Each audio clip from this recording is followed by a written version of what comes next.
Months ago I made a video showing how in many ways Tai Chi has transformed my life, and I asked at the end of it for you to show your Tai Chi wherever you are in the world. Now amazingly, wonderfully, 36 of you made a submission, and this video shows this community's Tai Chi from around the world. Watch out for two things in this video. One is the sheer variation. There's fast forms, slow forms, forms with the hands, swords, fans.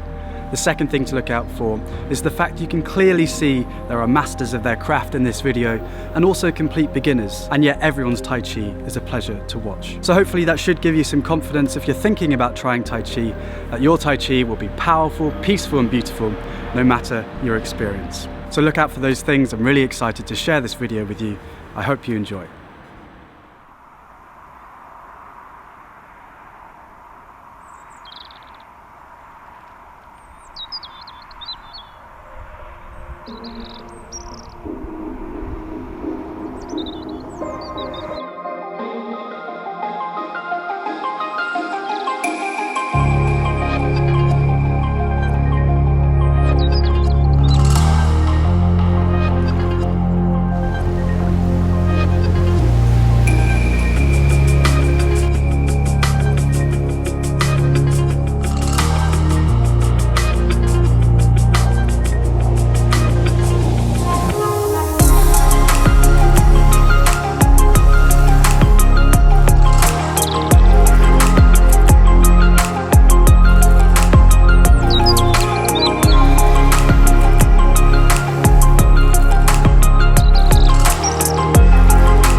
I hope you enjoyed. So whose Tai Chi did you love and why? Leave a comment below. Also, if you want to learn Tai Chi, Master Gu's got an online course, which is a great way to start.